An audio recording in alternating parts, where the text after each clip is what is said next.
We're back with our daily MLB Best Bets here for Monday, July 7th. About half the teams today in Major League Baseball play being a Monday, so we're going to have our 5 best bets for this limited slate. Of course, there are still some really good bets for this slate today. And before we get into the video, folks, and the best bets, make sure to hit that subscribe button down below for some more daily MLB Best Bets here on the channel. I'll get this out of the way right now. At the end of the video, I will be talking about the Washington Nationals for like 5 to 10 minutes, but again, that'll be after the best bets portions. Why? Well, yesterday was probably the biggest day in Washington Nationals history since the Juan Soto trade, so I'll get to that at the end of the video if you're interested, but of course, the 5 best bets obviously come first. So again, hit that subscribe button down below if you have not yet. On Greedo Plays MMA this week, our UFC Fight Night Nashville predictions, Derek Lewis, Taliesin Teixeira in the main event in the heavyweight division. Go make sure to check out that video that is linked in the description down below, and go subscribe to Greedo Plays MMA while you're at it as well. Okay, on to the first of our 5 best bets today for this Monday slate of MLB action. We kick things off with our first Moneyline play of the day.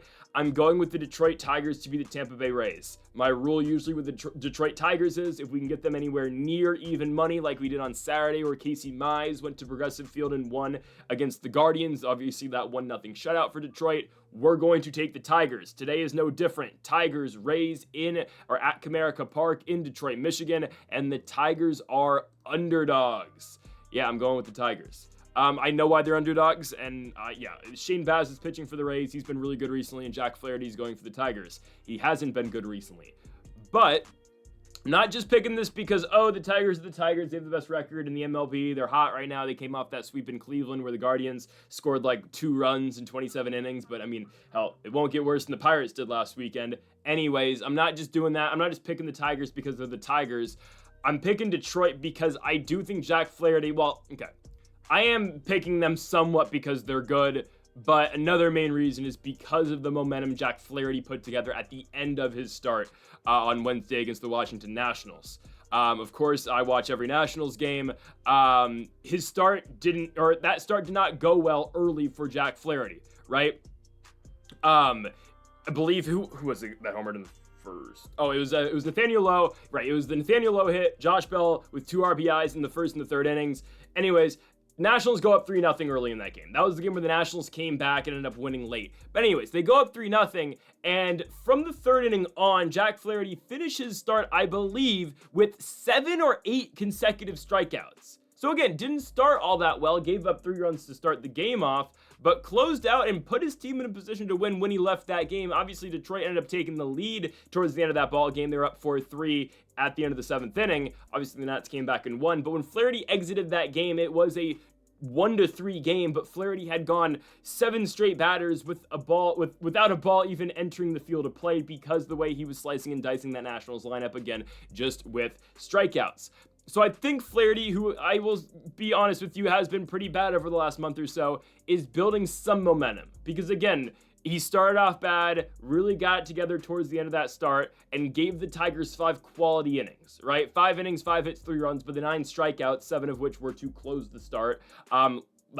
You'll take that if you're Detroit, right? Flaherty had a bad month of June, 6.84 ERA. He was really good to start the season in his 1 start in March against the Dodgers and then in April as well. May and June haven't been the kindest to him, but again, I have seen that momentum building from that Nationals start. And the Tigers, again, it's not the main reason I'm picking them, but they are still a very good baseball team. They're coming off that sweep of the Cleveland Guardians on the road after they lost a series to the Washington Nationals, who everything's falling apart there. We'll get to that at the very end of the video. But anyways, Detroit's still a very good team, and Shane Baz is going today for the Tampa Bay Rays. Baz, it's been a really weird ride so far this year for Shane Baz, and we're hoping that the month of July for him continues and follows the pattern that he's had so far this season. Month of April, spectacular for Shane Baz, 2.45 ERA over 29 innings. The month of May was horrible, over 31 innings, 7.3 ERA. In June, over 30 innings, 3.26 ERA. So far in July, 1 start against the Athletics, 7 innings, 7 hits, 3 runs. His team actually lost the game to the A's 4-3.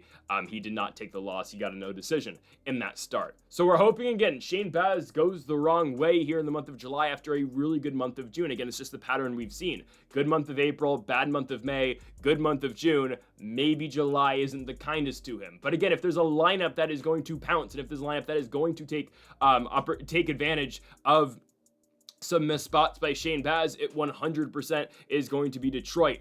Baz's thing all year long has been, or at least when he's been on, has been high strikeouts, still high walks.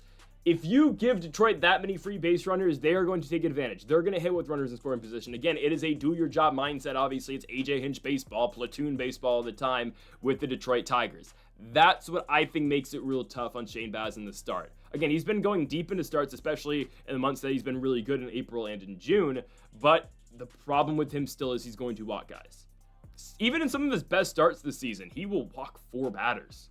You know, he had a shutout start, went 6 2/3 in Queens against the Mets, 6 2/3 innings, 3 hits, 0 runs, still walked 4 batters. Again, you can get away with that against the New York Mets. You're not going to get away with that against a team like the Detroit Tigers. I know that was a very low-scoring series they just played in Cleveland. They're due to get it going offensively, and Jack Flaherty's due as well. Again, I think he's building momentum. I like Detroit here. Again, I would never bet against the Detroit Tigers, especially A, at home, and B, in a close game like this. I am going to favor Detroit. I get it. Tampa is also one of the hottest teams in baseball, but they did just come off losing a series in Minnesota against the Twins. They've cooled down mightily since their really hot June, obviously with back-to-back series losses to the Athletics and the Twins. I think Detroit wins game 1 of the series, just like how Tampa lost to Minnesota and the Athletics. Give me Detroit moneyline to kick off the day on Fox Sports 1, plus 110 for the Detroit Tigers. Our second best bet of the video is our Nerfy of the day. Yesterday, hey, Chase Burns came through. Zach Wheeler was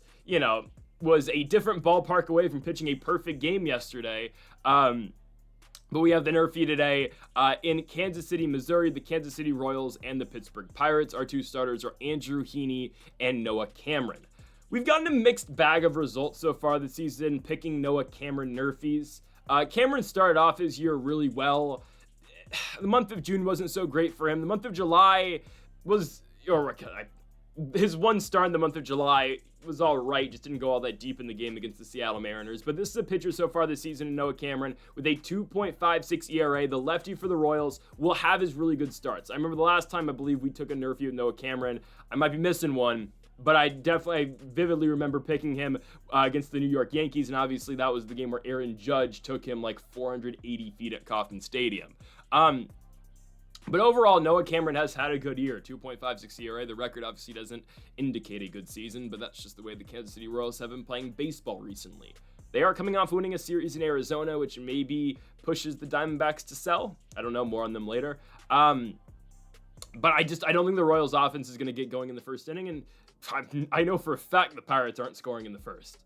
It's weird, and I don't know if this has ever happened before, but the Pittsburgh Pirates, their last 2 series, they had the Cardinals series, they shut out the Cards in 27 consecutive innings.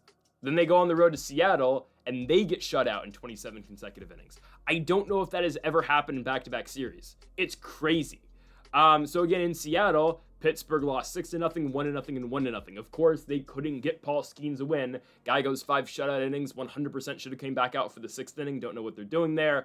They know they're trading him eventually, so they don't want to injure him. They don't want to overwork him. But anyways, of course the Pirates lose yesterday to the Seattle Mariners. Yeah. I'm still going to pick Paul Skeens and the Pirates when he pitches, though. I'm still doing it, man. Like, there is going to be a day, guys, where the Pirates just score 10 runs on a team when Paul Skeens pitches. There will be a day where Paul Skeens goes 2 innings, and then he's looking at the scoreboard, and it's like an 8-0 lead for the Pirates, okay? That day will come. I don't know when that day will come, but maybe it will happen later this week. Against the Minnesota Twins? Oh, Joe Ryan's pitching for the Twins that day. Never mind. We're still probably taking Skeens next Saturday. Anyways, I think the Nerfy's going to hit. Noah Cameron, I know it's been a mixed bag sometimes. Overall, he's been good. Look at the Pirates. Just look at them. Look at them. Who on this team scoring in the first inning? It's weird because they looked really good against St. Louis. But maybe that was just like Eric Fetty, you know? And maybe that's because they're at PNC Park. They're in Kansas City this time around. They're not scoring against Noah Cameron in the first inning. Flip side, Andrew Heaney versus the Royals. Definitely the scarier proposition, but Heaney in his own right is coming off a start where he went 6 2/3 innings of 3 hits and no-run baseball. Of course, we had Cardinals moneyline that day. Thanks, Eric Fetty. I don't trust the Royals to score either. I think my biggest scare is probably the long ball. I'm just going to be honest. I mean, Bobby Witt went yard yesterday in Arizona. It's obviously still a factor with Pasquantino, with Salvi Perez. Michael Garcia can get on base as well. Jonathan India sometimes gets on base. I think that is our biggest threat here. But Heaney, is coming off his best start of the season against the Cardinals. Overall ERA this season for Heaney is a 4.16. He was really good in the month of April and just has shown regression as he's gone on through the month of May and through the month of June. We'll see how he is here for his first start of the month of July. But I think Heaney's going to come out here, and I think he's going to deliver us 3 outs. And I think the easier part of this obviously comes with Noah Cameron, just because of how bad the Pittsburgh Pirates are and just how bad the bats are. Horowitz, McCutchen, Brian Reynolds. Like, I was watching the game yesterday, and I do watch the Pirates occasionally. IKF, like, low-key's their best hitter. Like, I'm kind of joking, but not at the same time. Like, that team's so miserable, man. They just strike out like it's nobody's business. It's crazy. Anyways, we're going with the Nerfy here at Kauffman Stadium in KC. Noah Cameron, Andrew Heaney going to get us 6 outs. Minus 120 here for our daily Nerfy. Let's go on now to our best player prop of the day. I'm going to the 6. Never mind, they're on the road in Chicago. The Toronto Blue Jays taking on the Chicago White Sox in the South Side. I'm going George Springer. Over 1.5 total bases here against the White Sox. Springer may be the hottest hitter on the planet right now. I know he went 0 for yesterday. We are going to bat the blind eye to that one. We're going to pretend we didn't see that. Prior to yesterday, George Springer in the month of July was batting .545. He was 12 for 22. That's insane. Again, did not play well yesterday. Went 0 for in the Blue Jays game yesterday against the Los Angeles Angels. But prior to that game yesterday, George Springer had reached over 1.5 total bases in every single game so far in the month of July. And he had gotten 2 base knocks in every game so far in the month of July. I know he didn't get it yesterday. I expect George Springer to be immediately back going over 1.5 total bases today. Pitching today for the Chicago White Sox will be Sean Burke. Arguably, I think Sean Burke, he got robbed of the All-Star game. I think he did. Shane Smith is an all-star instead. I don't know. I guess Shane Smith, I don't know. Sean Burke's been a lot better recently than Shane Smith. They kind of have identical numbers. Burke's ERA is actually better, and Shane Smith got blown up yesterday. Personally, I probably would have given it to Sean Burke, but one of those two guys had to get in the game. Not really disappointed either way. Anyways, it will be Sean Burke today. Burke is good. Again, last 3 starts for him have actually been really good. Against the Cardinals, he went 5 1/3 innings, 4 hits, 2 runs. Diamondbacks, 5 innings, 5 hits, 2 runs. Dodgers, 6 innings, 6 hits, 1 run.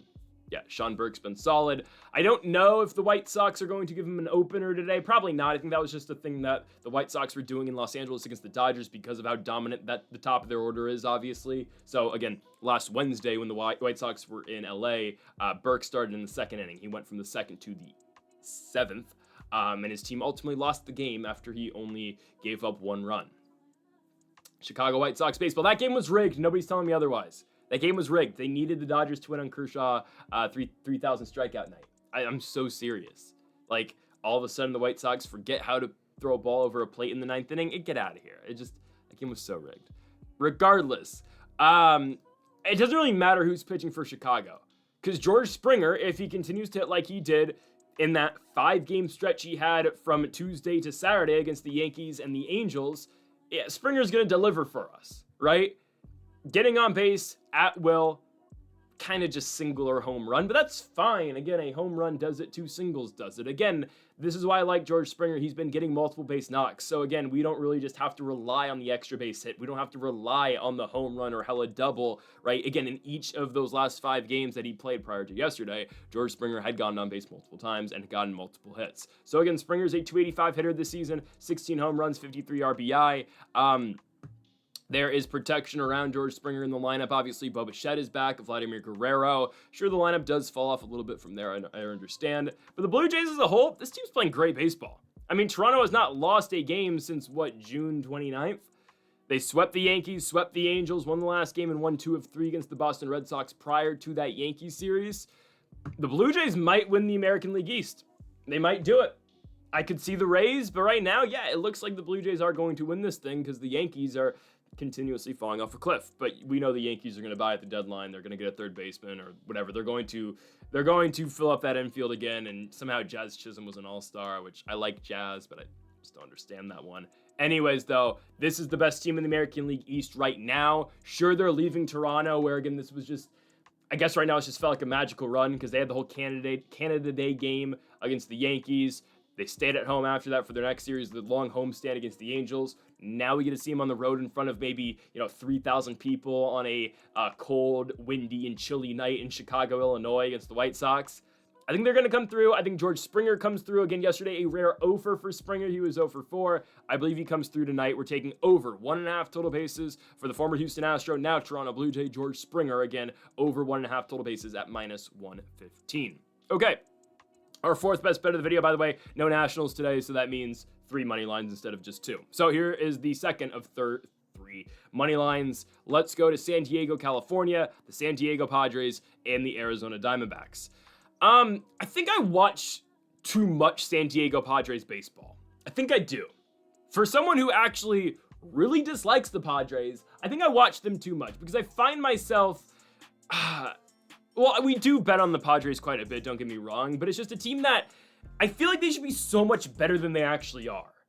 I don't know. And they've been right there with the Dodgers over the last couple seasons. They've split in the playoffs against the Dodgers in back-to-back seasons. I get that. I feel like they should be much closer to the Dodgers than they actually are. They're 7 games back, LA. This is a good team. They have a good bullpen. Their starting pitching is good. It's getting better now that Yu Darvish is back today. And the only thing holding this team back 100% is the bottom of the lineup. And now when they have games like where yesterday where Martin Maldonado is providing multiple RBI and multiple base knocks, then they're dangerous. And when Cronenworth is getting big hits as well. But when they will have their nights 100%, I hope this is not tonight, where the entire bottom of the order just does not do anything for them. Anyone past Tatis, Merrill's been ice cold. Anyone past Tatis, Machado, Arise, and sure, Gavin Sheets has been absolutely god-awful. Again, I'm a big believer that Jackson Merrill has to break that cold slump eventually, and I'm a huge believer in the fact that I think Luis Arise is elite. I know that's a very controversial baseball take. It just is. I get it. He has like a 0.1 WAR. I understand that. My perspective on Luis Arise is I would love Luis Arise as my first baseman in my baseball team. We have Nathaniel Lowe, and that's great. If I get the option of Nathaniel Lowe and Luis Arise, respectfully, I'm taking Luis Arise. It's a guy who doesn't strike out. Yesterday, he struck out for the 9th time all year long. He bats .295, and that's only going to continue to climb after he had a really just mid-start to the season. Again, this is a guy that I would always want on my squad. He puts the ball in play. Sure, he doesn't hit the ball that hard, but he finds holes in the defense. He penetrates those holes. And yeah, Arise has been pretty good his entire career. I know he's not having the 360 year that he had that one year in Miami, but this is a guy that I like in the lineup, and honestly, I don't mind him batting fourth. I get it. He hits for no power. He barely hits for extra bases. I get that. He puts the ball in play, and he battles. You cannot strike this guy out. It is so hard. Again, we saw it. Oh, God, who struck him out? Was it Latz, I believe, struck him out yesterday? But again, the 9th time all year long that Luis Arise has been K'd. Okay, the Padres are playing the D-backs today. So pitching matchup is Zach Gallen versus Yu Darvish. So yesterday we faded a pitcher coming back, and that was Brandon Woodruff, right? Okay, we had multiple best bets going on the video yesterday. Obviously, we had the portion of the video as well where I just fired off some bets and said, all right, that's where we're leaning. Anyways, I witnessed Brandon Woodruff yesterday go into Miami and completely shut down the Marlins. It was a solo home run for the Miami Marlins that was in the 5th inning. That got them 1 run. They ended up losing, 3-1 in that game? Anyways, Woodruff came back and looked fine. Now, if there's any teams I really wouldn't want my pitcher coming back and, returning against, I think the Diamondbacks would probably be on the top of that list, but I don't care because Nick Pavetta's starting today. I don't know why I thought Darvish was starting. That's actually a lot better. Are we sure that... Why is it only -135 then? Darvish got cleared to start. That is my apologies. Oh, we're completely fine then. Pavetta's starting. I was going to come on here and say I think Darvish is actually going to do really well in his return. Where did I see Darvish was returning today? I know he's coming back. I thought it was today. Okay, even better. See, now I'm even more confident in this. Yeah, Darvish expected to make season debut Monday. Why does it say that Pavetta's starting? Is he coming out the bullpen? I'm confused. Well, ESPN says Pavetta's starting, but they have an article written that Darvish is starting. I don't know. I'm recording this video at 1:30 in the morning. So I'm sure by the time this video is up at 5 in the morning, you probably know what's happening. I'm here to say it doesn't matter who's starting for the Padres. If it's Pivetta, that's actually a lot better for us. I was planning on picking the Padres with Darvish. Again, I know he's probably going to go like 3 innings, and the Padres bullpen pitched a lot yesterday. That's fine. I really think, again, we know how loaded of a bullpen this is. Jeremiah Estrada looked great yesterday. Jason Adam, obviously, yesterday was named to his first ever All-Star game, but he's in this bullpen. Robert Suarez, who can be sometimes. Wandy Peralta is very meh. But still, there are guys in this bullpen. San Diego has one of the best bullpens in baseball. So regardless of if it's Darvish or Nick Pivetta, which I believe it's Darvish, but I don't know why on ESPN's probable starters page they have Nick Pivetta. But they have a whole article written about how it's Darvish. Again, I don't care. I'm taking the Padres anyways. Zach Gallen starting for the D-backs. I know he had a pretty good start in his last one where we took him and the Diamondbacks to beat the San Francisco Giants. It's a fade spot now, okay? Some pitchers just look really good against the Giants because the Giants are very incompetent sometimes. They didn't look incompetent yesterday against the A's, but it is what it is. Actually, no. The Giants blew up a million hits, and I'll get to them in a second. Zach Gallen's ERA in the month of June was 6.23. It's 5.45 in the season as a whole. Yeah, just, again, give me Nando. Merrill's going to break the slump today. Luis Ariz, Manny Machado, Gavin Sheets. That's all we really need, and then we need like 2 hits combined out of Tyler Wade, Xander Bogaerts, Martin Maldonado / Elias Diaz, and whoever else is getting Lockridge or Iglesias, whoever's starting at the bottom of the lineup. Okay, so I think the Padres are fine here, minus 135. Again, I think it's supposed to be Darvish, but now ESPN has Pivetta. Either or, we're fine. I'll be honest, if it's Pivetta, I'm much more confident. I still think Darvish is going to be able to do well enough. Again, I saw Woodruff yesterday dominate the Marlins. I get completely different scenario. I don't really think, the pitcher being gone for, a year really makes too big of a difference. If you're ready, you're ready, and I think the Padres are going to win today. And not to mention, by the way, the D-backs are ice cold. Extremely cold. They're losers of 4 of their last 5. And they just lost a series at home to the Kansas City Royals. Yeah. Diamondbacks lose, Padres money line. Final best bet of the video before we get into our big bombshell of a Washington Nationals day. I'm going Philadelphia Phillies money line on the road in San Francisco against the Giants. I don't know where this line's going to end up. As of now, at 1:30 in the morning, it's minus 140 for the Philadelphia Phillies. I know, again, this is usually, my max usually is minus 145. That's the most I'm willing to go for money lines. This just feels like a no-brainer to me. I'm just going to be honest. I know, again, the expression, this is just the better baseball team doesn't always make sense in baseball because they do play 162 games, and I get it's about the matchups. The Phillies are just better than the Giants, and Christopher Sanchez is better than Landon Rupp. I wonder who's going to win. Okay, so the Giants, like they do in most games, yesterday literally win the most devil magic random Giants game of all time. I've been saying all year long, and I don't just say this when the Giants play the Nationals. Like, I watched the Giants quite a bit. I don't know how they won yesterday, legitimately. They win 6-2. It's the late Sunday night game, even past Sunday night baseball. It's just, a local game in NorCal out here. But Hayden Birdsong yesterday fills the bases multiple times, only gives up 1 run, which is somehow just a solo home run to Tyler Soderstrom. Birdsong walks 5 batters and gives up 1 run and pitches 5 innings. So I don't know how that happened.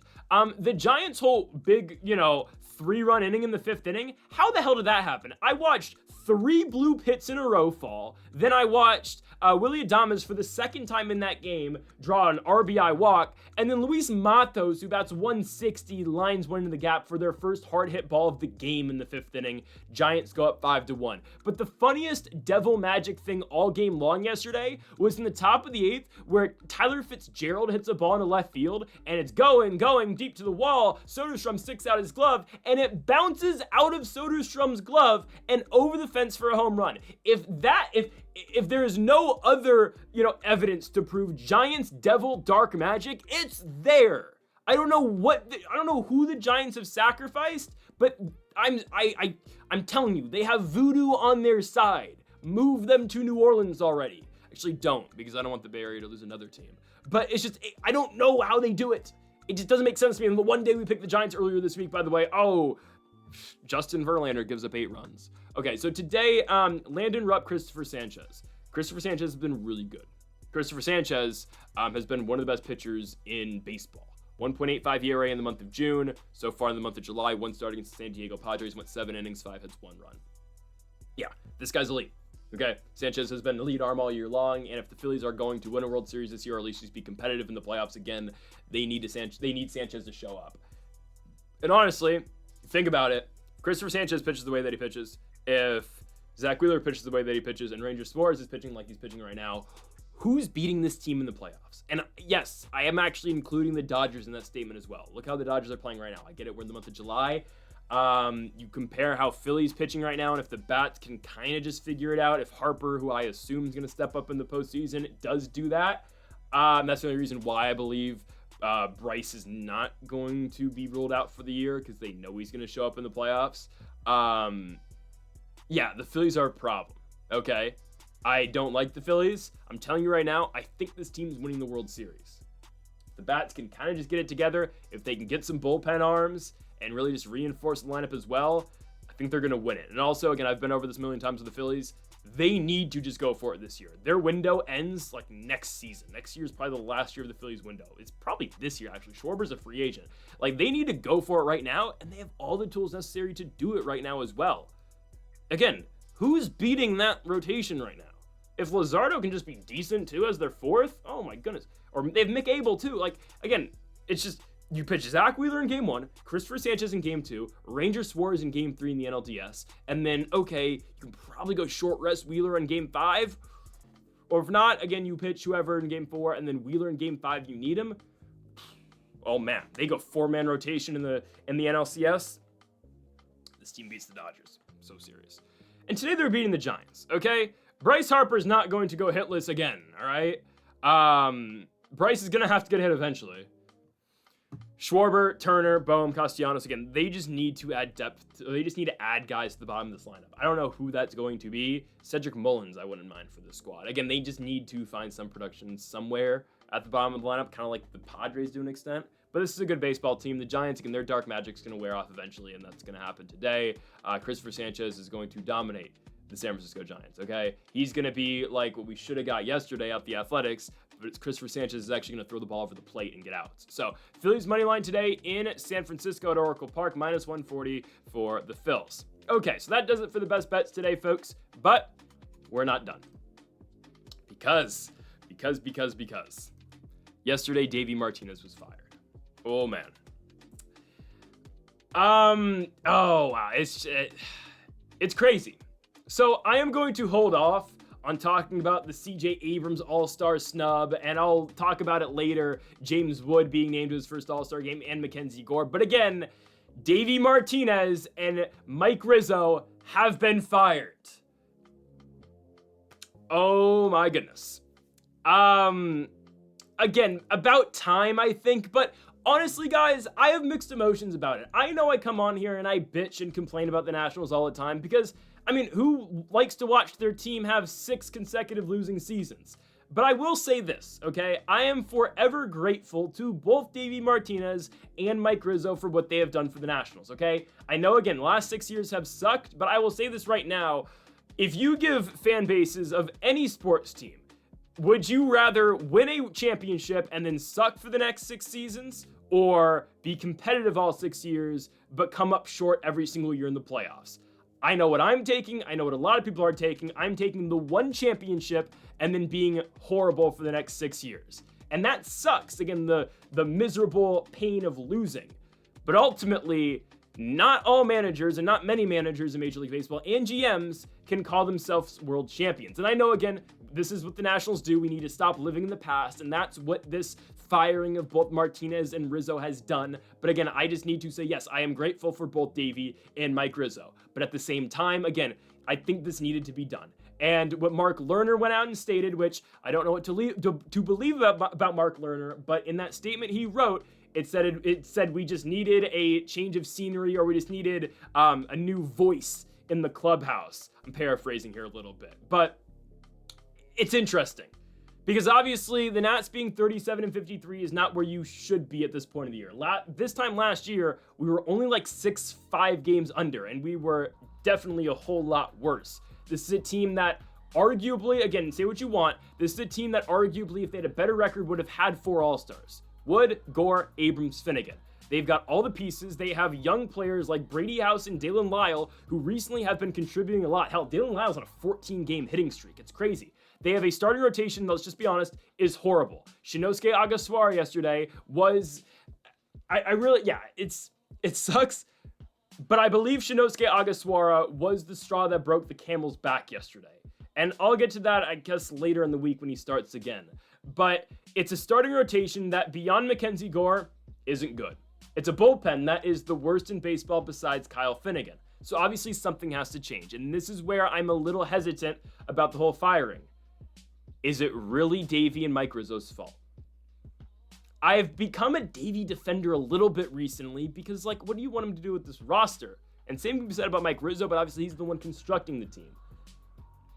This will matter as long as Mark Lerner actually opens up the checkbook and starts paying guys in the offseason, and he's willing to spend money. If that's the case, I'm all in. And I think, if anything, this move at the middle of the season, 1 week before the draft, where we have the number 1 overall pick, it says that the Lerner family is actually someone invested into the Nationals because they're trying something else. So I'll give them credit for that. Now, very quickly, James Wood is an all-star, which is great. Mackenzie Gore's an all-star too, which I'm very happy about. But I'm just going to take a moment and laugh at Juan Soto, okay? Because James Wood is just better than Juan Soto is, and he's not making $700-something million. Oh, it's hilarious. James Wood has a better WAR than Juan Soto. He has more hits than Juan Soto, more home runs than Juan Soto, more RBI than Juan Soto. He's got a better batting average. He's slugging at a better rate. He's got a higher OPS. The only thing he doesn't have on Soto is OBP, but by like 5 points. James Wood is just better than Juan Soto, which is actually crazy. I mean, he should have been an all-star game starter. We've known that. It's ridiculous, but it's fine. He's in the game, and also, of course, he's in the home run derby as well. James Wood's a player who really shines when the lights are brightest. We saw that earlier this year in the 2 series of the Nationals played out on the West Coast against both the Los Angeles Dodgers and the San Diego Padres. Wood rises to the occasion. And I am fully confident that he's going to rise to the occasion in Atlanta for the All-Star game, just really the All-Star break in general. Because, again, the home run derby James Wood will participate in. He is going to try to follow the footsteps of Bryce Harper and Juan Soto and win the home run derby. The only difference is, hey, this guy's not a free agent after this year. He's not leaving us after this year. He'll leave us in 3 years instead. Nah, new ownership. That's different this time around. Mark Lerner, get your checkbook open up right now. Open it. And pay this guy, okay? We saved money off the Davey contract, I guess. Go pay James Wood. But anyways, he's going to win the home run derby, and then he's going to show out in the All-Star game as well. If James Wood hasn't already established himself as a superstar in this sport, this next week in Atlanta is going to do exactly that. Even the casual fan will, if you don't know the name once, or... I can't believe I screwed that up. Juan Soto. Just kill my whole rant. The casual fan, if you don't know the name James Wood, you're gonna know it now. And that's what he's gonna do in Atlanta this week. He's going to launch a baseball in the All-Star game, and he's going to win the home run derby. And James Wood, again, is the face of Major League Baseball. I'm not gonna cut out the whole Juan Soto thing. It's fine. It is what it is. Again, James Wood's the face of the sport. Hopefully new things are happening for the Nationals after this monumental weekend in Washington Nationals baseball. I'll talk about the CJ Abrams snub tomorrow because I do feel very strongly about that as well. So folks, thank y'all for watching our MLB Best Bets plus this Nationals avalanche of news here on July 7th. If you haven't yet, though, make sure to hit that subscribe button down below for more. Make sure to leave a like if you did enjoy the video. Make sure to comment if you do disagree with any of the picks.